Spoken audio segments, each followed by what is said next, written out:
Balita ko sa sports, ni isang beses daw ay hindi nagpositibo sa doping test si world number 2 pole vaulter EJ Obiena. Kaya sabi ni EJ, baseless ang akusasyon na gumagamit siya ng performance enhancers.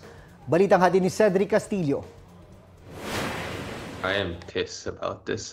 When the first time I read it, I was like, where did this come from? For me, against my team and my coach. Just makes me fume. I mean, I'm clean. I've done everything I can to do my best. Muling inihayag ni pole vault world number 2 at Filipino Olympian EJ Obiena ang kanyang pagngingit-ngit matapos siyang akusahan na di umano'y dope o kargado ng performance enhancers sa kanyang paglahok sa nakaraang Asian Games kung saan binasag niya ang Asian Games record at nasungkit ang gintong medalya. It affected the team, my coach personally as well, and the people I work with. Nagmula ang akusasyon sa asawa ng isang dating pole vault world champion at Olympic gold medalist. Absolutely not. Absolutely not. Silence is an admission of guilt. If this was some random person on Facebook making a comment that Obiena is doped, then we would let it pass because this person is not known. But when you're the wife of the former world champion, of the former Olympic champion, of the former world record holder, this is a big deal. This has credibility.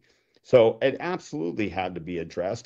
Ayon sa team ni Obiena, 34 na beses na siyang sumailalim sa doping test simula nang maging professional pole vaulter. 11 dito ngayong taon at ni isang beses hindi raw nagpositibo ang atleta. It's my professional opinion that he was truthful throughout all his examinations and that Mr. Obiena is not doping and the time frame is in the past 8 years. Pinag-aaralan pa ng team ni Obiena kung magsasampa ito ng formal na reklamo laban sa nag-akusa sa kanya. Nasa Dubai si Obiena nang humarap sa press con. May ilan pang mga kompetisyon siyang sasalihan pero prioridad daw niya ang magpakondisyon para sa 2024 Paris Olympics.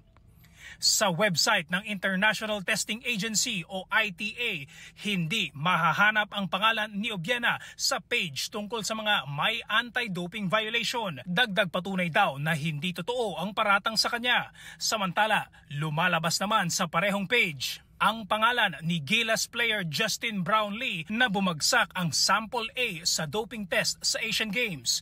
Makikita sa website ang petsa ng kanyang violation at kung ano ang kanyang nilabag. Sa isang text message, sinabi ni Philippine Olympic Committee President Abraham Tolentino na hindi na ipatetest ni Brownlee ang kanyang sample B at hihintayin na lamang muna ang final decision ng ITA. Balita ko, may tututukan kayo tuwing 10:30 AM sa GTV. Alamin ang mahalagang balita at impormasyong dapat nyong malaman sa Balita Ko tuwing Lunes hanggang Biyernes.